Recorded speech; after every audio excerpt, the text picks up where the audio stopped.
अमित कोलकाता का एक जवान लड़का था।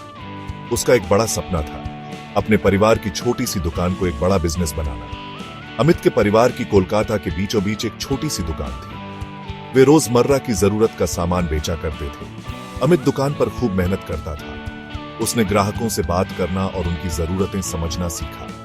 अमित जानता था कि बिजनेस बढ़ाने के लिए उसे कुछ अलग करना होगा। उसे खुद पर और अपने सपने पर पूरा भरोसा था। वह इसे बड़ा बनाने की ठान चुका था।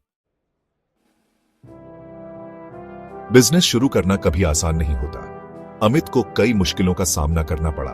कोलकाता एक व्यस्त शहर था, जहां बहुत प्रतिस्पर्धा थी।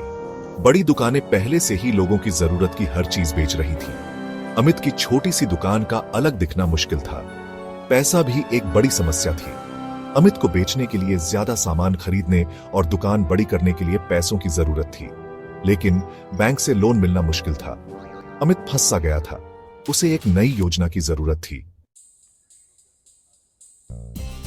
एक दिन सड़क के उस पार एक दयालु दुकानदार ने अमित को कुछ सलाह दी। कोलकाता को चाय से बहुत प्यार है, उसने कहा। अपनी दुकान के बाहर चाय क्यों नहीं बेचते? अमित ने इस बारे में सोचा। उसे एहसास हुआ कि यह एक अच्छा विचार है। लोग हमेशा भाग दौड़ में रहते थे और एक झटपट चाय का कप बिल्कुल सही रहेगा। उसने अपनी बचत का इस्तेमाल जरूरी सामान खरीदने के लिए किया। चाय पत्ती, मसाले, दूध और छोटे मिट्टी के कप। अमित ने स्वादिष्ट चाय बनानी शुरू की और उसे अपनी दुकान के सामने बेचने लगा। चाय हिट हो गई। लोगों को अमित की चाय बहुत पसंद आई।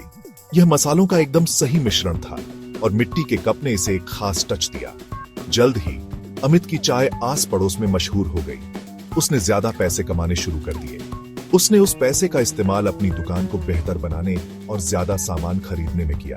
जो लोग चाय के लिए आते थे, वे उसकी दुकान से दूसरी चीजें भी खरीदने लगे। अमित का बिजनेस बढ़ गया। उसने एक साधारण कप चाय को सफलता के नुस्खे में बदल दिया था। याद रखिए, कड़ी मेहनत और स्मार्ट सोच सबसे बड़े सपनों को भी सच कर सकती है।